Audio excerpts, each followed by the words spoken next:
Merci, M. Chamodoui, de nous offrir ce moment de bonheur que nous allons partager.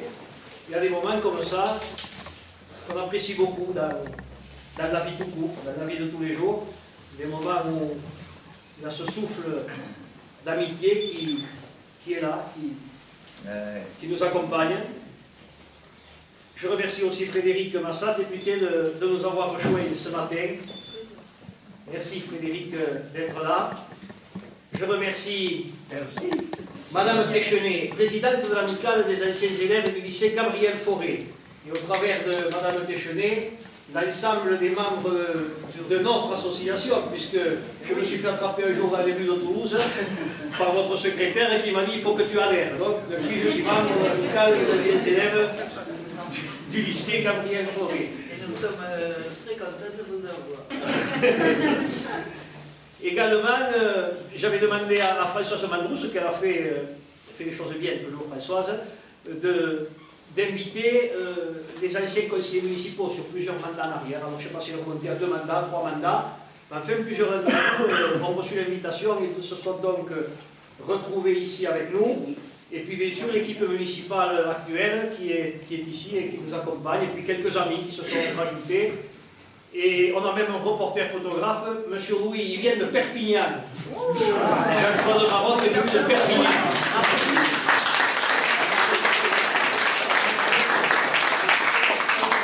À pied. Bien.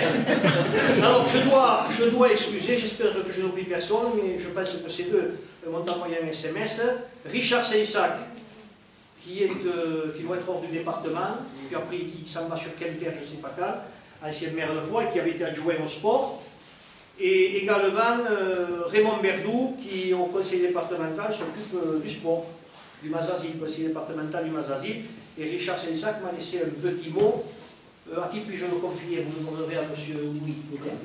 Voilà, il me l'a confié hier, il était au 11 novembre avec nous.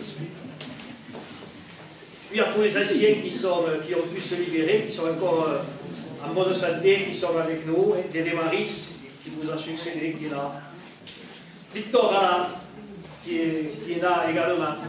Juge Granger, ce n'était pas forcément dans le sport, mais dans l'éducation populaire, elle y était aussi. Qui m'a donné le prix d'éducation physique en terminale. Voilà. Elle est là également. J'étais la seule à passer la ligne du bas. Avec un garçon de la Tour du Cru, on a été 2 avec 3 examinateurs, dont M. Auguste. C'est une de mes plus anciennes élèves.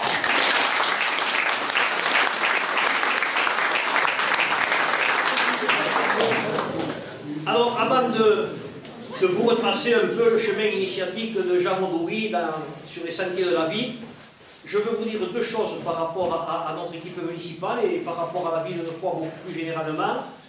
C'est que nous tenons d'abord à nous poser de temps en temps et à poser ces rituels qui s'organisent autour d'événements. Et la borne des 100 ans, c'est aussi un événement sur le chemin de la vie.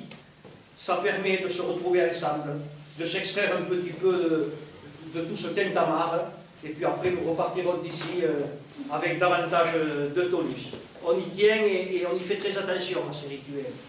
Et deuxièmement, on vous reçoit, vous êtes chez vous, dans la salle du conseil municipal.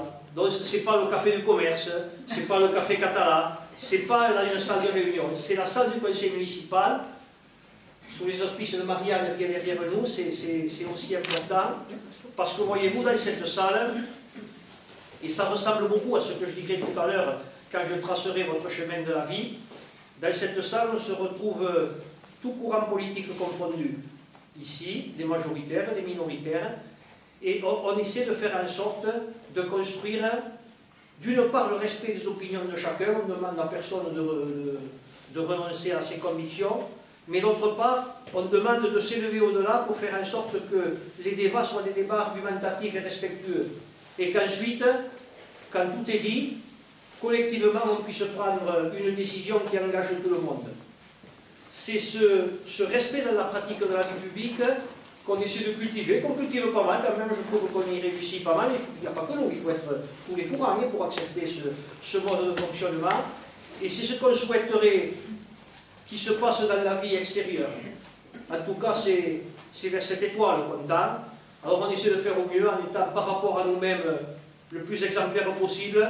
Et ensuite, si on peut faire avancer les choses à l'extérieur, on les fera avancer.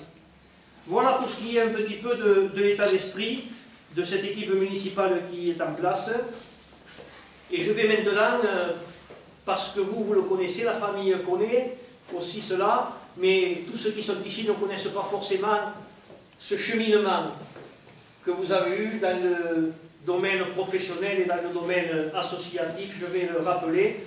Je remercie les membres de votre famille qui m'ont donné un certain nombre d'éléments pour le préparer. Alors Jean-Louis, deux choses, professeur d'éducation physique honoraire, ça vous le savez tous. Ce que vous savez peut-être moins, c'est qu'il est capitaine de réserve également, honoraire. Il n'a pas tout à fait les sandales, parce qu'il est né le 14 novembre, ce sera donc lundi, 1916, à l'Espare. Ça commence mal. L'Espare, c'est cette route du Médoc qui s'en va vers la pointe de Grave, là-haut. La dernière fois que j'ai pris un PV, je l'ai pris à l'Espare. Parce que j'avais voulu aller visiter le phare de Cordoue. Moi, j'avais dormi là-haut, et en redescendant, à 7 h du matin, je devais rouler à 57 ou 56, je ne sais rien. Donc j'ai pris un PV. Belle région, et puis ce phare symbolique qui éclaire les horizons inconnus. Mais dans l'éclairage des horizons, on y reviendra également. École normale des instituteurs, 1932-1935. Et instituteur, de 35 à 37, à Saint-Estèphe, Gironde. Exact. Et après, le goût du sport, le goût de l'éducation physique, l'École nationale supérieure d'éducation physique, 37-39, l'ENSEP, qui était cette école supérieure, Oui, oui. d'accès au métier du sport. Je venais d'être créé il y a 3 ou 4 ans à peine. Puis professeur à la sortie de l'éducation physique de 1939 à 1977, avec une coupure sur laquelle je reviendrai également rapidement. De 1939 à 1977, Narbonne, Pamiers, Foix. Voilà le cheminement de M. Aubry. Donc je resterai bien entendu à sa vie professionnelle et à sa vie militante. La partie familiale vous appartient davantage, elle vous est beaucoup plus intime, je n'y viens pas. Sauf une petite parenthèse en conclusion de mon propos. 1939-1945, les grandes fractures de la société dans le monde, prisonniers de guerre.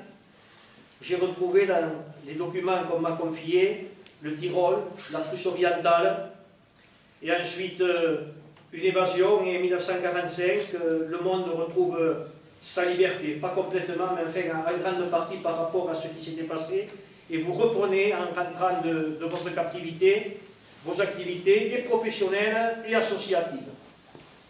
C'est le départ, la libération 1945 du sport scolaire. L'OSU, qui devient ensuite l'ASU et qui est aujourd'hui l'UNSS, tous ceux qui sont passés par le lycée Gabriel Fauré ou par d'autres établissements se souviennent comment on a dans le sport scolaire glané des souvenirs qu'on a mis dans notre armoire et qu'on ressort régulièrement. C'est des moments qui ont marqué en tout cas notre adolescence et un petit peu notre jeunesse. Merci en tout cas, au-delà de la pratique sportive, de nous avoir fait vivre ces moments associatifs qui étaient d'abord des moments humains. 1936, la Ligue française d'éducation physique participe à sa mise en œuvre. 1936, c'est le moment du Front populaire. Et il crée à ce moment-là également le Tennis Club de Saverne, Oui. qui existe toujours d'ailleurs. Qui existe, ouais. 1936-1937, il y a là une grande organisation à Bordeaux, c'est un département qu'il aime beaucoup, la Gironde, les grands jeux de l'OSU qui se passent à Bordeaux. Il participe à l'organisation de manière très active. Il fonde également à la Libération en 1945 les premières associations de gymnastique volontaire, pour que chacun puisse avoir accès, au-delà des élèves qui sont dans les établissements, à la pratique sportive. En 1948, dans un département où le football avait du mal à prendre, il devient trésorier du district de football de l'Ariège, 1948. Et parallèlement, il s'occupe de la préparation militaire. C'est important la préparation militaire pour ce pays, parce qu'il était nécessaire que des gens et des professeurs qui étaient imprégnés des valeurs républicaines puissent travailler dans ce milieu très particulier qu'est l'armée. Il en faisait partie, Jean Audouis. Jaurès d'ailleurs a écrit sur l'armée des textes que je vous invite à relire, qui ne sont pas inintéressants par rapport à la défense nationale, qui permettent d'ailleurs de remettre en place un certain nombre d'idées reçues. Il crée avec M. Bayourt le Landy de l'Ariège, avec toute une équipe, 1948, les premiers Landy. Jean Besset arrive avec toute l'équipe, alors Maris, Allard, toute cette équipe arrive ensuite. Besset arrive en 1951 avec Honorable Lefroy. Donc ça partait déjà en 1948 avec Jean Audouis. 1954, président fondateur du FAC Omnisport, c'est toute l'équipe des gymnastes et des athlètes qui lancent le FAC à cette époque-là, qui existe encore, Françoise, qui existe encore avec les relèves. Alors, il a été créé, mais au-delà de la création, ils ont toujours fait en sorte de préparer les relèves pour que les activités puissent continuer, et ce n'est pas le moindre de leur mérite. Celui de l'activité est bien, mais celui de préparer les relèves est aussi important. 1958, dans un autre domaine, président fondateur du comité départemental de basket. Tout ça à titre bénévole, bien entendu, et ça, c'était pas son métier. 1962, le comité départemental de gymnastique se structure et il en assure, alors j'ai pas bien compris, ou la présidence, ou le secrétariat, ou l'un après l'autre, probablement. Mais enfin, il est dans la création de la structure comité départemental de gym en 1962. En 1989, il est vice-président du comité départemental de gym, du comité départemental olympique du sport français pour le département de l'Ariège. À un moment donné, on a besoin de se dire qu'au lieu de faire les choses les uns à côté des autres, ce serait bien qu'on se parle et qu'on tire tous dans le même sens. Et c'est là que le comité olympique prend son envol. Et bien sûr, parallèlement, il rentre à la Fédération des œuvres laïques, qui était sur le terrain à ce moment-là, et qui est toujours mais de manière forte, beaucoup plus présente qu'aujourd'hui, de l'éducation populaire, parce que c'était une nécessité, parce que les instituteurs irriguaient l'ensemble du département jusqu'au plus profond des vallées, et que les valeurs républicaines ont émergé parce que les instituteurs ont porté très loin dans la vallée cette parole, et ils avaient besoin, au niveau départemental, d'une structure qui puisse porter cette éducation populaire. La Ligue de l'enseignement de Jean Massé s'est mise en place dans le début de la deuxième partie du XIXe siècle, après qu'il y ait eu le vote obligatoire, pas le vote obligatoire, le suffrage universel, universel à moitié, universel pour les hommes, parce que les femmes n'arrivent qu'en 45. Et là, Jean Massé a dit, quand j'ai su que le gouvernement de 48, qui était un gouvernement révolutionnaire, avait donné le suffrage universel au peuple, j'ai pensé qu'on avait poignardé la République dans le dos, parce qu'il pensait déjà que sans l'instruction, la pratique du suffrage universel serait difficile, et il crée très rapidement derrière la Ligue française de l'enseignement qui se décline dans les départements en fédération des œuvres laïques. Président du FAC également, et également il a été au conseil d'administration du collège Joseph Lacanal. Concernant maintenant les quelques distinctions qu'on lui a demandé d'accepter, 1954, Croix du combattant, 1962, officier du mérite sportif, 1963, chevalier du mérite militaire, 1965, médaille d'or de la jeunesse et des sports, 1989, président Gaillardo, commandeur des palmes académiques, Madame Granger, Monsieur Louis, commandeur. Il a eu ensuite, un petit peu plus tard, quand il est allé à Saverdun, se retirer à Saverdun, la médaille de la Fédération des anciens combattants qu'on lui a remis dans l'établissement Vercoteau, à Saverdun. Et en captivité, j'ai noté également que pendant la captivité, avec un certain nombre de ses collègues enseignants, il avait fondé sur place une université du Stalag 1 qui portait surtout sur la pratique de l'éducation physique pendant les moments de captivité. Ça nous renvoie quand même les uns et les autres à beaucoup d'humilité et à la nécessité que nous avons d'essayer de faire preuve même humblement d'exemplarité, cette exemplarité dont je parlais tout à l'heure. Alors une fois que ceci est dit, moi je voudrais vous dire au nom de tous vos amis qui sont ici, ce qui nous a aussi marqué dans ce cheminement exemplaire. D'abord une vertu dont on se méfie beaucoup et dont on parle peu finalement, je trouve que c'est dommage, mais que vous incarnez parfaitement. Elle s'appelle la gentillesse. Et la gentillesse, ça n'est pas la faiblesse. La gentillesse, c'est de faire en sorte d'aller chercher en soi-même ce qu'on peut faire pour faire avancer les choses et de regarder d'abord vers l'extérieur l'intérêt de ceux qui nous entourent avant de regarder notre intérêt propre. Cette vertu qu'est la gentillesse, c'est une vertu qui peut faire en sorte d'optimiser le lien social et par les temps qui courent, c'était le cas autrefois aussi, mais aujourd'hui par les temps qui courent, ça nous semble essentiel. En tout cas, la gentillesse, elle est souvent porteuse de modération et dans l'action, c'est la recherche permanente, quand il y a des contrastes, la recherche permanente de l'équilibre, du centre de l'union. Il l'incarnait parfaitement, Jean Audouis, ceux qui l'ont connu au lycée Gabriel Fauré et ailleurs le savent parfaitement. Ensuite, il aimait la ville de Foix.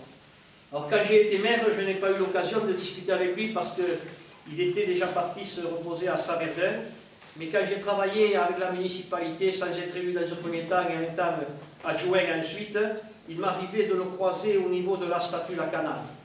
Alors quand on est élu, je vais vous dire, je ne peux pas vous définir le comportement des citoyens parce qu'ils sont tous différents et il y a autant de profils que de citoyens. Mais enfin, grossièrement, on peut les classer en trois sortes. Vous êtes à la rencontre, tout ceci avec beaucoup de respect, je veux vous le dire. Vous êtes au contact de gens qui sont en permanence mécontents et qui véhiculent une aigreur qui doit leur faire mal, quoi, à un moment donné. Et ils ne peuvent pas vous trouver sans vous dire ce qui ne va pas bien, mais il faut faire avec. Hein. On vit avec parce que ce qu'ils intériorisent, c'est sincère, je veux dire. Hein. Ils ne le font pas pour embêter les gens, ils le font sincèrement. C'est pas facile à gérer. Ensuite, quand vous êtes élu à des postes de responsabilité, vous avez les courtisans. Ceux pour qui tout est bien, vous êtes le meilleur, vous êtes le plus fort, il n'y a pas de difficulté. Et puis il y a un troisième groupe, qui est celui dans lequel je classe très très facilement Jean Audouis, qui est celui des amis, en tout cas de ceux qui accompagnent d'une manière générale la vie publique, qui vous disent quand ils vous rencontrent ce qui est bien, mais qui vous disent aussi quand ils vous rencontrent ce qu'il faut améliorer, et éventuellement les erreurs qui, de leur point de vue, sont en train d'émerger. C'est-à-dire, ce sont des gens qui, quand ils vous parlent, vous mettent toujours dans une dynamique de progrès. Jean Audouis faisait partie de cela, il y en a d'autres. En tout cas, c'est ces conseillers qu'on recherche souvent pour pouvoir aller de l'avant. Puis il y a l'implication militante de la Ligue de l'enseignement, j'en ai reparlé. C'est en tout cas, dans l'éducation populaire, ce souci permanent de faire en sorte que chacun prenne conscience de son devoir civique. Et puis il y a les souvenirs, Jean Audouis, que nous avons de notre enfance et de notre adolescence au lycée. Donc j'étais aux anciens élèves, l'autre jour j'ai mangé avec mes amis Gérard Cojol de la Bastille de Sirou, qui est comptable dans le Haute-Garonne, je crois, expert comptable, et Max Soutignol qui a pris la retraite, qui était inspecteur des impôts de l'Iran. On mangeait ensemble et plusieurs décennies après, ils m'ont reparlé de Jean Audouis. Donc quand on parle d'un professeur comme lui, dans les termes qu'ils employaient plusieurs décennies après, c'est que vraiment il a dû marquer leur cheminement. Parce que cette époque n'était pas la même époque qu'aujourd'hui. Il y avait quand même parfois, dans les rapports enseignants-élèves, une part de dureté, une part d'autorité qui allait parfois au-delà de la parole. Et Jean Audouis était dans un autre registre, complètement. Et ça, ils s'en souvenaient parfaitement, Maxou et Gégé Cojol. Puis on se souvient tous, bien sûr, de ce petit vestiaire de gym qui jouxtait de l'autre côté la classe de Jean Lahille et la classe de Dimon, si mes souvenirs sont exacts. Et on allait se mettre au chaud quand il faisait très froid. Là, on attendait les Desmaris, Jean Ossure et Jean Lapassa. Jean Lapassa qui, au passage, je veux vous le dire, la dernière fois que nous avons honoré une centenaire, c'était l'épouse de Jean Carpassa que nous avons honorée ici, Madame. Madame, et que son fils amène toujours en voiture faire les courses régulièrement. Il m'a encore téléphoné pour le 1er novembre. Et puis il y a le souvenir de ce fronton, que les pensionnaires les plus grands squattaient. On ne pouvait pas jouer sur ce fronton qui était bitumé, enfin, sur lequel on pouvait jouer normalement. Alors les petits, on allait jouer, demi-pensionnaires. Il n'y avait pas trop d'égalité, mais enfin, on s'en débrouillait. On allait jouer de l'autre côté. Il y avait davantage de trous, mais on allait de l'autre côté. Mais les grands, ils jouaient sur le bon fronton à la pelote basque. Et nous allions également dans ce vieux gymnase. En tout cas, Foix est fier d'avoir dans ses rangs, dans sa population, Jean Audouis, dont je vous ai rappelé tout le chemin qu'il a parcouru et dont je rappelle l'engagement qui est encore le sien aujourd'hui. La ville est fière de vous compter parmi ses membres, parmi ses citoyens. Et je veux dire également à la famille, c'est la seule entorse que je ferai, qu'il nous semble que vous pouvez être également fiers d'avoir dans votre famille cet éclaireur vers cet objectif qu'est l'humanisme. C'est un exemple. Je vous remercie de votre attention.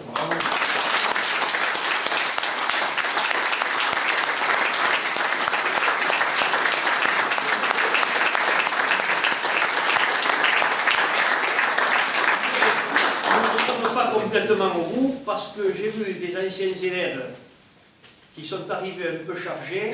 Alors, s'il y a des interventions à faire, Jean-Claude, j'ai vu que tu arrivais, tu le fais de suite. Ah oui. Voilà. Et s'il y en a d'autres, préparez-vous. Il marche ton appareil, Jean-Claude. Venez tous les deux alors. Allez. Monsieur Audoye.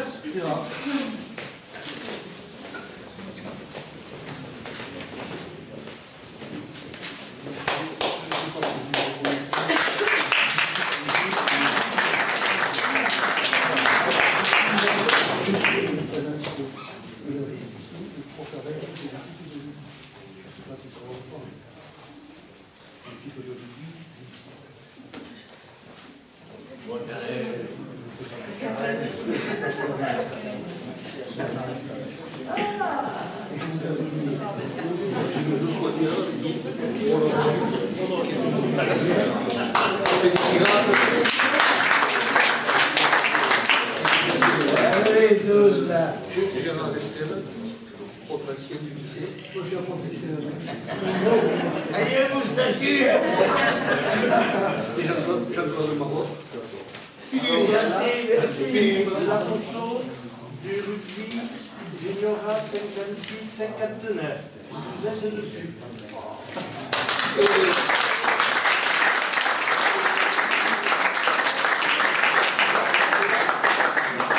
La photo de l'équipe de rugby du lycée 1961, finaliste du championnat d'académie au stade Chapoux, contre le lycée Fermat.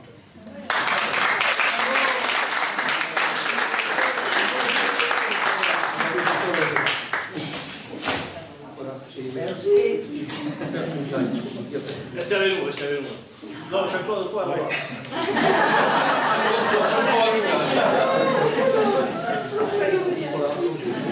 Merci à vous tous.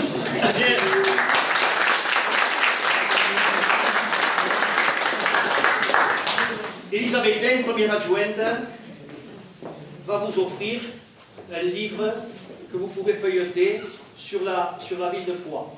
Alors, au-delà du fait qu'il est très accessible, il est assez concis sur la ville de Foix, il a quand même un rapport symbolique avec ce qu'on vient de dire, parce qu'il a été écrit par une guide-conférencière, Mélanie Savès, c'est celle qui fait les visites l'été dans les rues de Foix, qui a été formée au centre universitaire, dans l'ancienne école normale, qui aujourd'hui est professeur dans cette école normale, dans ce centre universitaire, et qui a écrit ce livre pour les gens qui aiment la ville et pour les visiteurs également. Et la photographie, les photographies ont été faites par un jeune qui était dans une difficulté familiale, qu'on a récupéré à un moment donné quand il avait 16 ou 17 ans avec notre dispositif jeunesse, qui voulait faire la photo, lui a payé les stages. Aujourd'hui, il est photographe, et c'est lui qui a illustré par ses photographies, Alain Bacheny, cet ouvrage. Donc, Elisabeth Klein va vous l'offrir.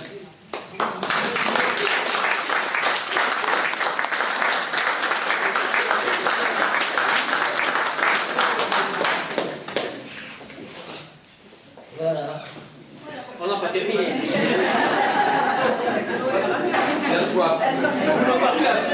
Je laisse la parole à Frédéric Massard. Bien, merci Norbert, merci de me faire cet immense honneur de vous remettre, au nom de l'ensemble des élus de la ville de Foix, la médaille de la ville de Foix. Alors moi, permettez-moi quelques mots, bien que les discours étaient longs. Moi, je suis très fière de ce moment d'être avec vous pour fêter vos 100 ans, vous dire que nous sommes tous admiratifs devant votre esprit vif, votre œil pétillant, votre mémoire intacte. Honnêtement, bravo. Bravo, merci. Parmi la vie qui a été retracée et qui a été lourde, un événement, notamment sur une période d'emprisonnement, ce n'est quand même pas rien. Au lendemain du 11 novembre, on peut en témoigner. Et au regard de votre engagement pour la ville, certes, mais pour le département, pour le sport, pour les jeunes, très sincèrement, vous êtes un exemple, je peux vous le dire, pour nos générations, pour nous qui sommes élus, mais au-delà pour tous les citoyens. Pour toute cette vie, merci et vivez encore longtemps car on a besoin de vous.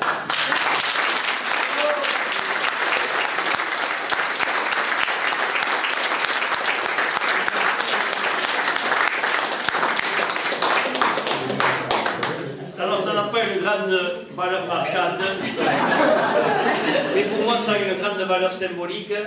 Ce sont les épis de blé que je vais cueillir l'été après les moissons, qui restent sur le bord des champs. Et les épis de blé qui sont le symbole de la fraternité entre les hommes. Je vous amènerai...